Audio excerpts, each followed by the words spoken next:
नमस्कार दोस्तों, स्वागत है आपका अपने YouTube चैनल। तो आज हम साइंस में पढ़ने जा रहे हैं जीव विज्ञान की मूलभूत विशेषताएं। तो चलिए शुरू करते हैं। जीव विज्ञान के अंतर्गत जीवित जीवों का अध्ययन किया जाता है। इसे कोई विशिष्ट क्षेत्रों में विभाजित किया गया है। इसके अंतर्गत आकृति विज्ञान, शरीर विज्ञान, शारीरिक संरचना विज्ञान, व्यवहार, उत्पत्ति आदि शामिल है। कोशिका विज्ञान परिभाषा: कोशिका को जीवन की सबसे छोटी इकाई, आधारभूत इकाई के रूप में परिभाषित किया जाता है, जो जीवन की सभी प्रक्रियाओं के लिए उत्तरदायी होती है। जो कोशिका सभी जीवित जीवों की आधारभूत संरचनात्मक एवं कार्यात्मक इकाई है। एक कोशिका स्वतंत्र रूप से स्वयं की प्रतिकृति बना सकती है, इसलिए इन्हें जीवन के निर्माण खंडों के रूप में जाना जाता है। कोशिकाएं विशेष रूप से सूक्ष्म आकार की होती हैं। अपवादों के साथ साथ बड़ी पृथक एकल कोशिका शुतुरमुर्ग का अंडा है। सबसे बड़ी एकल कोशिका शुतुरमुर्ग का अंडा। एक सामान्य यूकैरियोटिक कोशिका का विकास 10 से 10 यूएम तक होता है, जबकि अधिकांश प्रकार्योटिक कोशिकाओं का व्यास केवल 1 से 10 यूएम होता है। अब देखिए दोस्तों, जीवन की उत्पत्ति कार्बन, हाइड्रोजन, नाइट्रोजन तत्वों के समूह हैं जो पृथ्वी पर जीवन की उत्पत्ति के लिए मुख्य रूप से उत्तरदायी हैं। कोशिकाओं का वर्गीकरण: जटिलता के आधार पर कोशिकाओं को निम्न प्रकार से वर्गीकृत किया जा सकता है। यूकैरियोटिक कोशिकाएं: इनमें अच्छी तरह से परिभाषित झिल्लीबद्ध नाभिक होते हैं। प्रोकैरियोटिक कोशिकाएं: इनमें अच्छी तरह से परिभाषित झिल्लीबद्ध नाभिक नहीं होते हैं। घटकों के आधार पर यूकैरियोटिक्स को जंतु कोशिकाओं और पादप कोशिकाओं में विभाजित किया जाता है, जबकि पादप कोशिकाओं में कोशिका झिल्ली के बाहर एक कोशिका भित्ति होती है। प्रोकैरियोटिक और यूकैरियोटिक कोशिकाओं के मध्य अंतर देखिए दोस्तों। कोशिका का आकार: यह प्रोकैरियोटिक कोशिका 0.2 से 2.0 माइक्रोमीटर तक होती है और यूकैरियोटिक कोशिका 10 से 100 माइक्रोमीटर तक होती है। उदाहरण बैक्टीरिया और आर्किया प्रोकैरियोटिक जंतु और पादप है। नाभिक अनुपस्थित होता है, यूकैरियोटिक में उपस्थित होता है। झिल्ली संलग्न अनुपस्थित। वर्तमान उदाहरणों में lysosome, Golgi complex, endoplasmic reticulum, mitochondria, chloroplast है सब यूकैरियोटिक कोशिकाओं के उदाहरण है। कासाविका: दो प्रोटीन निर्माण ब्लॉकों से मिलकर बनता है। जटिल: एक से अधिक सूक्ष्म नलिकाओं से मिलकर बनता है। कोशिका भित्ति आमतौर पर मौजूद, रासायनिक रूप से जटिल। केवल पादप कोशिकाओं कवक में रासायनिक रूप से सरल। प्लाज्मा झिल्ली स्टेरॉइड के साथ आमतौर पर नहीं यहाँ होती है यूकैरियोटिक में। अब देखिए कोशिका द्रव्य। कोशिका द्रव्य: कोई साइटोक्लेन या साइटोप्लाज्मिक स्ट्रीमिंग नहीं, साइटोक्लेन या साइटोप्लाज्मिक स्ट्रीमिंग होती है।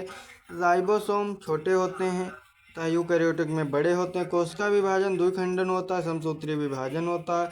गुणसूत्र की संख्या 1, लेकिन गुणसूत्र नहीं, एक से अधिक। प्रजनन: अर्धसूत्रीय विभाजन नहीं, केवल डीएनए अंशों स्थानांतरित अर्धसूत्रीय विभाजन शामिल।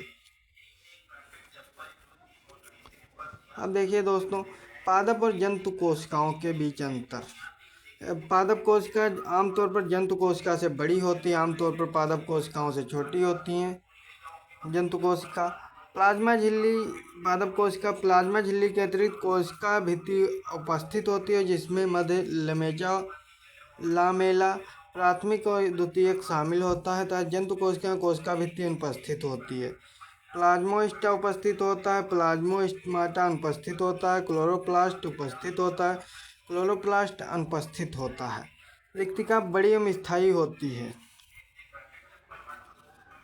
रिक्तिका बड़ी एवं स्थायी होती है तथा क्लोरोप्लास्ट अनुपस्थित होता है। रिक्तिका छोटी एवं अस्थायी होती है। टोनोप्लास्ट रिक्तिका के चारों ओर उपस्थित होता है, टोनोप्लास्ट अनुपस्थित होता है। पादपों के निचले भाग में गतिशील कोशिकाओं को छोड़कर तलक केंद्रक में अनुपस्थित होता है तो तारक केंद्र उपस्थित होता है। कोशिका की परिधि पर केंद्र उपस्थित होता है, कोशिका के केंद्रक उपस्थित होता है। लाइसोसोम अत्यंत दुर्लभ लाइसोसोम उपस्थित होता है। भंडारण सामग्री: स्टार्च अनाज। भंडारण सामग्री: लाइपेज, ग्लाइकोज, कणिकाएं।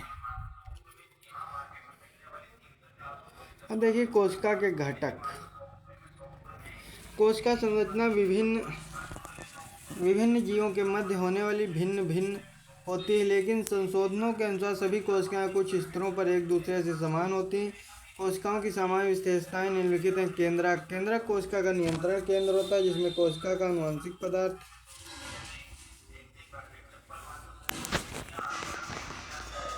इसमें कोशिका का आनुवंशिक पदार्थ डीएनए होता है। यह एक न्यूक्लियर झिल्ली से घिरा होता है जिसमें छिद्र होते हैं जो जैव द्रव्य के साथ पदार्थों के आदान प्रदान की अनुमति देते हैं। केंद्रक जीन अभिव्यक्ति को विनियमित करता है और विकास तथा प्रजनन जैसी कोशिकीय क्रियाओं का समन्वय करता है।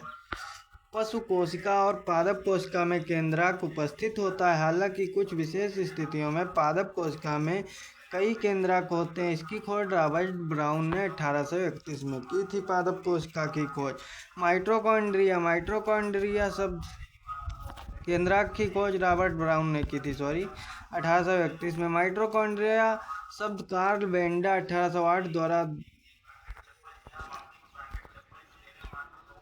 1898 द्वारा दिया गया। यह कोशिका के ऊर्जा केंद्र के रूप में संदर्भित माइटोकॉन्ड्रिया कोशिका शोषण के माध्यम से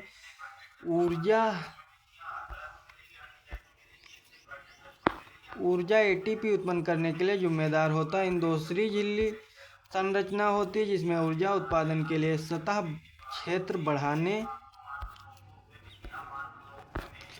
क्षेत्र बढ़ाने के लिए आंतरिक झिल्ली क्रस्टी से जुड़ी होती है। पादप और जंतु कोश दोनों कोशिकाओं में माइटोकॉन्ड्रिया पाए जाते हैं, लेकिन पादप कोशिकाओं में प्रकाश संश्लेषण के लिए क्लोरोप्लास्ट भी होते हैं। आंतरिक झिल्ली तंत्र यह कई कोशिकाओं और एक साथ एक आंतरिक झिल्ली तंत्र एंडोम्ब्रेन सिस्टम के रूप में माना जाता है क्योंकि उनका कार्य समन्वित होता है। इसमें अंतःद्रवयी जलिका, गोल्गी का कॉम्प्लेक्स और लाइसोसोम रिक्तिकाएं शामिल होती हैं। अंतःद्रवयी जलिका एंडोप्लाज्मिक रेटिकुलम यह कोशिका के अंदर झिल्लियों का एक नेटवर्क होता है जिसके माध्यम से प्रोटीन एवं अन्य अणु संचालित होते हैं। खुरदरी एंडोप्लाज्मिक रेटिकुलम इसकी सतह पर राइबोसोम जुड़े होते हैं। यह प्रोटीन में संश्लेषण के लिए एक सक्रिय रूप से भाग लेते हैं। चिकनी एंडोप्लाज्मिक रेटिकुलम राइबोसोम की उपस्थिति के कारण वे चिकने दिखाई देते हैं और लिपिड के संश्लेषण के लिए प्रमुख स्थल हैं। जंतु कोशिकाओं में लिपिड जैसे स्टेरॉयडल हार्मोन SER में संश्लेषित होते हैं। गोल्गी निकाय जिसे गोल्गी निकाय के रूप में भी जाना जाता है। यह कोशिका का अंग है जो प्रोटीन और लिपिड कणों को संशोधित करने और संग्रहित करने में मदद करता है। लाइसोसोम ये झिल्ली के बंधे कोशिकांग होते हैं जिनमें विभिन्न हाइड्रोलाइटिक एंजाइम होते हैं। ये एंजाइम कोशिका के हिस्सों को नष्ट करने तोड़ने में मदद करते हैं जिससे कोशिका को विष मुक्त करने में मदद मिलती है। बैक्टीरिया वायरस जैसे रोगजनक को भी नष्ट करते हैं और प्रतिरक्षा को बढ़ाने में अपनी भूमिका निभाते हैं। इन्हें कोशिका की आत्मघाती थैली कहा जाता है क्योंकि ये कोशिकाओं को आत्मविश्वास में सहायता करते हैं। राइबोसोम RNA राइबोन्यूक्लिक एसिड और प्रोटीन से बने जटिल कण होते हैं जो कोशिकाओं में प्रोटीन संश्लेषण का कार्य करते हैं। यूकैरियोटिक राइबोसोम को CS के नाम से भी जाना जाता है जबकि प्रोकैरियोटिक राइबोसोम को 70S के रूप में माना जाता है। यहाँ S फाइंडबर्ग की इकाई के लिए अप्रत्यक्ष रूप से घनत्व और आकार की माप है। क्लोरोप्लास्ट पादप कोशिकाओं क्लोरोप्लास्ट प्रकाश संश्लेषण का केंद्र होता है जहाँ पौधे सूर्य के प्रकाश को ग्लूकोज में संग्रहित रासायनिक ऊर्जा में परिवर्तित करते हैं। इसमें हरा वर्णक क्लोरोफिल होता है जो प्रकाश ऊर्जा को अवशोषित करता है। क्लोरोप्लास्ट केवल पादप कोशिकाओं और कुछ शैवालों में पाए जाते हैं। इस अंग में दोहरी झिल्ली होती है। यह पादप कोशिकाओं में ऊर्जा उत्पादन के लिए अत्यंत महत्वपूर्ण रिक्तिकाएं। यह साइटोप्लाज्म में पाया जाने वाला एक झिल्ली युक्त स्थान है जिसमें जल उत्सर्जन उत्पादन सामग्रियां होती हैं जो कोशिकाओं के लिए उपयोगी नहीं होती हैं। बड़ी रिक्तिकाएं टोनोप्लास्ट नामक एक झिल्ली से घिरी होती हैं। पादप कोशिकाओं में रिक्तियां कोशिका के आयतन का 90% तक घेर सकती हैं। कोशिका द्रव्य जेली जैसा पदार्थ होता है जो कोशिका झिल्ली और केंद्रक के बीच के स्थान को भरता है। पादप और जंतु दोनों ही कोशिकाओं में कोशिका द्रव्य होता है, हालांकि इसकी संरचना एवं स्वरूप में थोड़ा अंतर हो सकता है।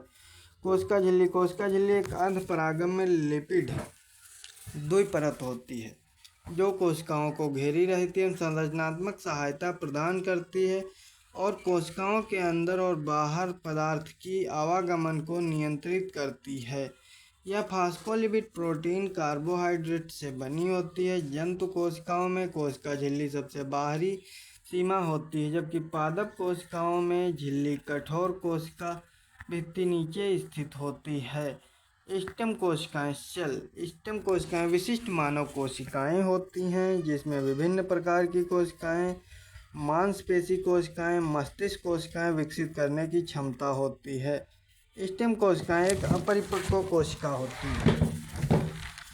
स्टेम कोशिका एक अपरिपक्व कोशिका होती है जो विभाजित होकर समान कोशिकाएं निर्मित कर सकती है तथा शरीर की विभिन्न कोशिकाओं में विकसित हो सकती है। कोशिका सामर्थ्य सेल पोटेंसी एक कोशिका की अन्य प्रकार की कोशिकाओं में विभाजित होने की क्षमता है। स्टेम सेल के प्रकार टोटिपोटेंट स्टेम कोशिकाएं। यह स्टेम कोशिकाएं मानव शरीर में सभी प्रकार की कोशिकाओं में परिवर्तित हो सकती हैं। उदाहरण युग्मनज।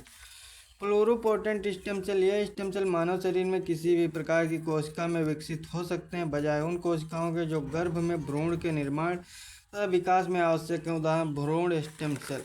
Multipotent stem cell. Multipotent stem कोशिकाएं अधिक विशिष्ट होती हैं। ये संबंधित ऊतकों के अनुसार उन्हीं कोशिकाओं में ही विकसित हो सकती हैं जिनमें वे पाई जाती हैं। उदाहरण के लिए अस्थिमज्जा स्टेम कोशिकाएं विभिन्न रक्त कोशिकाओं में विकसित हो सकती हैं लेकिन त्वचा कोशिकाओं में नहीं। इंटीस्यूट प्लूरिपोटेंट स्टेम कोशिकाएं ये त्वचा या रक्त कोशिकाओं से प्राप्त होती हैं जिन्हें भ्रूण जैसे प्लूरिपोटेंट अवस्था में पुनः विकसित किया गया है।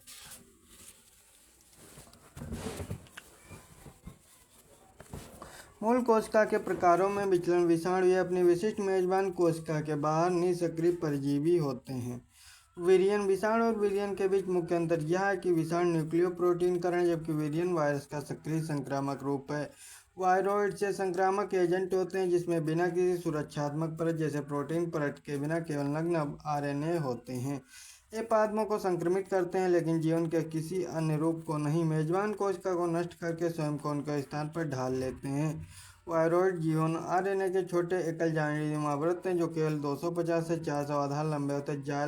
लाइकेन शैवाल और कवच के बीच साझेवी संबंध पारस्परिक रूप से उपयोगी संबंध है। शैवाली घटक को बियोन्ट या कवक घटक को माइक्रोबियोन्ट कहा जाता है जो क्रमशः सुपोषी और विषम पोषी होते हैं। शैवाल कवक के लिए भोजन तैयार करते हैं। कवक अपने सहयोगियों के लिए आश्रय प्रदान करते हैं तथा खनिज पोषक तत्वों और जल को अवशोषित करते हैं। लाइगेन बहुत प्रदूषण संकेतक हैं। वे प्रदूषित क्षेत्रों में नहीं उगते हैं। समुद्री पारिस्थितिकी तंत्र में विषाणु। विषाणु समुद्री पारिस्थितिकी तंत्र प्रचुर में मात्रा में पाई जाने वाली जैविक इकाई है। समुद्री जल के प्रत्येक मिलीमीटर में लगभग 10 मिलियन विषाणु पाए जाते हैं। समुद्री विषाणु जैसे साइनोफेज, बैक्टीरियोफेज, फाइटोप्लैंक्टन बैक्टीरिया, आर्किया को संक्रमित करते हैं। इस प्रकार भूरासायनिक चक्रों को संचालित करते हैं। विषाणु अपनी मेजबान कोशिका के प्रलेखन तंत्र को नियंत्रित करते हैं। उदाहरण के लिए एंडोनोवायरस प्रोटीन का उपयोग करके आरएनए पॉलीमरेज सेकेंड को हाईजैक कर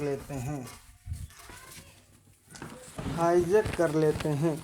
इससे साइक्लिन ई और वायरल जीनों की अभिव्यक्ति 10 से 100 गुना बढ़ जाती है। इंटरफेरॉन का उत्पादन दब जाता है। ऊतक। तो दोस्तों अब हम ऊतक पढ़ने जा रहे हैं।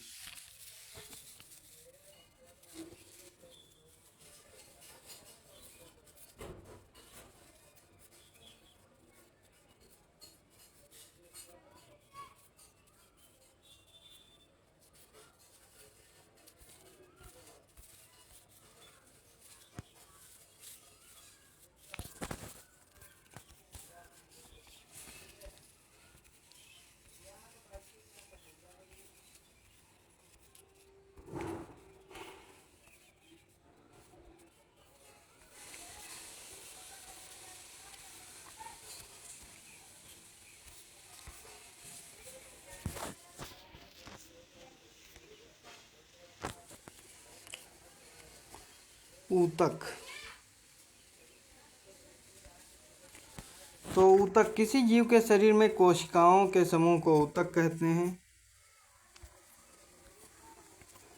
जिनकी उत्पत्ति एक समान हो या वे एक विशेष कार्य करते हैं। सामान्यतः ऊतकों का आकार एवं आकृति समान होती है परंतु कभी कभी कुछ ऊतकों के आकार एवं आकृति में असमानता पाई जाती है किंतु उनकी उत्पत्ति एवं कार्य समान होते हैं। ऊतक दो प्रकार के होते हैं, पादप ऊतक, जंतु ऊतक। पादप ऊतक पादप स्थिर एवं अचल होते हैं। इनका सहायक उत्पादक मृत कोशिकाओं से बना होता है। विभाजित होने की उनकी क्षमता के आधार पर पादपों के ऊतकों से 2 श्रेणियों में विभाजित किया जा सकता है। सरल एवं स्थायी ऊतक एपिडर्मिस या अधिचर्म के नीचे कोशिकाओं के कुछ परतें आमतौर पर सरल स्थायी ऊतक होती हैं। ऐसे ऊतकों को सरल स्थायी ऊतक कहा जाता है। पैरेन्काइमा इसके पतली कोशिका भित्ति होती है। अपेक्षाकृत अवशिष्ट कोशिकाएं होती हैं या सेल्यूलोज से निर्मित होती हैं। कोलेनकाइमा या पादप के विभिन्न भागों जैसे प्रतान, टेंड्रिलस और लताओं के तने को बिना टूटे मुड़ने में सहयोग करता है। कोशिका भित्ति कोनों पर समान रूप से मोटी होती है जिसमें सेल्यूलोज और पैक्टिन उपस्थित होता है। स्क्लेरेन्काइमा यह वह ऊतक जो पादप को कठोर और मजबूत बनाता है। जटिल स्थायी ऊतक। जटिल ऊतक एक प्रकार से अधिक प्रकार की कोशिकाओं से बने होता है। यह सभी कोशिकाएं एक सामान्य कार्य करने के लिए समन्वय स्थापित करती हैं। उदाहरण जाइलम और फ्लोएम ऐसे जटिल ऊतकों के उदाहरण हैं जो संवहन ऊतक हैं और संवहनी बंडल का निर्माण करते हैं। जाइलम में ट्रैंकिडस वाहिनिका वाहिकाएं जाइलम पैरेन्काइमा जाइलम फाइबर होते हैं। ट्रैंकिडस और वाहिकाएं नलिकाकार संरचनाएं होती है। जल और खनिजों को लंबवत रूप से परिवहन करने में सहयोग करता है। फ्लोएम 5 प्रकार की कोशिकाओं का बना होता है। चलनी कोशिकाएं, चलनी नलिकाएं, सह कोशिकाएं, फ्लोएम रेशे, फ्लोएम पत्तियों के अन्य भागों में भोजन पहुंचाता है। कोशिकत्व कोई घटना न होती तो केरोसिन लैंप का उपयोग करना कठिन होगा। ब्लेटिंग पेपर में कार्य नहीं करता। हम जो बड़े वृक्ष देखते हैं पृथ्वी पर नहीं उगते। पौधों का प्रत्यारोपण धान, टमाटर, प्याज, बैंगन, गेंदा, गुलदाउदी, पपीता, तंबाकू जैसी फसलों के लिए रुपये आवश्यक स्थिर जड़ों का बेहतर विकास सुनिश्चित होता है और छोटे पौधों को कीटों खरपतवारों से सुरक्षा मिलती है और खेतों में रोपण से पहले नर्सरी में जगह बेहतर उपयोग होता है। धान के लिए परंपरागत रूप से पोषण का उपयोग नल सिंचाई परिस्थितियों में जल एवं कुशलतापूर्वक प्रबंधन करने और पौधों को अच्छी तरह से वृद्धि को बढ़ावा देने के लिए किया जाता है। हालांकि चावल सघनतापूर्ण SIR में रोपण की आवश्यकता को समाप्त करके चावल खेती में क्रांति ला दी। SRI में बेहतर जड़ विकास पत्तियां विकसित करने के लिए छोटे पौधों को खेत में समान अंतराल पर लगाया जाता है तथा यह मिट्टी को लगातार जल भराव के स्थान पर नम रखकर पानी की खपत को कम करते हुए और बीच में सूखने सूक्ष्म गतिविधियों को बढ़ावा देते हैं। बीज, पानी और श्रम की आवश्यकता को कम करते हैं। पैदावार की बढ़ने के लिए SRI पारंपरिक रोपण विधि का एक टिकाऊ रूप से संसाधन कुशल विकल्प बनकर उभरा है। पौधों का वनस्पतिक प्रवर्धन वनस्पति प्रजनन पौधों में अलैंगिक प्रजनन की एक विधि है जिसमें नए पौधों, जड़, तने, पत्तियों, कलियों जैसे वनस्पति भागों में उगते हैं। यह तकनीक बीज निर्माण की प्रक्रिया को दरकिनार करते हुए आनुवंशिक रूप से समान संतान सुनिश्चित करती है। तेजी से प्रजनन करते वास्तविक प्रजनन द्वारा उगाए जाने वाले सामान्य पौधों और फसलों में आलू, कंद, गन्ना, तना, केला, अदरक, हल्दी, राइबोसोम, प्याज, लहसुन, शकरकंद शामिल होते हैं। सजावटी पौधों में गुलाब, हिबिस्कस, चमेली को तने के नीलम से उगाया जाता है जबकि ब्रायोफिलम पत्ती की कलिकाओं के माध्यम से प्रजनन करता है। यह प्रक्रिया पौधों के अवशिष्ट ऊतकों के पुनर्जीवित होने की प्रकृति क्षमता का लाभ उठाकर काम करती है। उदाहरण के लिए उपयुक्त परिस्थितियों जैसे नमी, तापमान में कटिंग या कलियों की अवस्थित द्वारा विकसित होती है जिससे नई वृद्धि होती है। यह विधि एकरूपता और उच्च गुणवत्ता को सुनिश्चित करती है।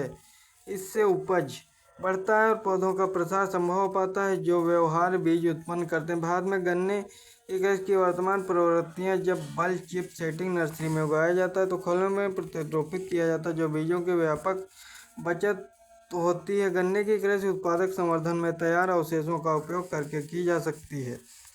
जंतु ऊतक जंतु कोशिकाओं को एक साथ समूहीकृत करके जंतु ऊतक बनाए जाते हैं। ये ऊतक अपनी संरचना, कार्य, उत्पत्ति से भिन्न होते हैं। जंतु ऊतकों को 4 प्रकारों से विभाजित किया गया है। 4 प्रकार से एपिथेलियल उपकला ऊतक के शरीर और अंगों के सुरक्षात्मक आवरण और आंतरिक परत बनाते हैं। ये ऊतक विकास के दौरान सबसे पहले विकसित हुए। भ्रूण के विकास के दौरान सबसे पहले बने ये भ्रूण में एक्टोडर्म, मोसेडर्म, एंडोडर्म विकसित होती है। संयोजी ऊतक के भ्रूण को मोसेडर्मल कोशिकाओं में विकसित होते हैं। शरीर में अन्य ऊतकों को सहारा देते हैं। बांधने का मांसपेशी ऊतक या भ्रूण के मेसोडर्म में विकसित होते हैं। यह गति और संचलन में मदद करते हैं या हड्डियों संरचनाओं को सहायता देते हैं। तंत्रिका ऊतक यह परिधीय और केंद्रीय तंत्रिका तंत्र बनता है। यह भ्रूण के एंडोडर्म में विकसित होता है। इससे तंत्रिका आवेग को शुरू करने और प्रसारित करने की क्षमता होती है। जब जीवन को अपने नियमों का उल्लंघन करता है, कोशिका सिद्धांत के अनुसार सभी जीव कोशिकाओं के बने होते हैं, फिर भी प्रकृति में कुछ अपवाद मौजूद हैं। वायरस बिना कोशिकाओं के जीवित रहते हैं, केवल मेजबान के अंदर ही प्रजनन करते हैं, जबकि स्तनधारियों की लाल रक्त कोशिकाएं अपना केंद्रक खो देने के बावजूद जीवित रहती है। इस प्रकार जीव विज्ञान के नियमों को शांतिपूर्वक परिवर्तित करना चाहिए। तो दोस्तों धन्यवाद, अब मिलेंगे अगले वीडियो में।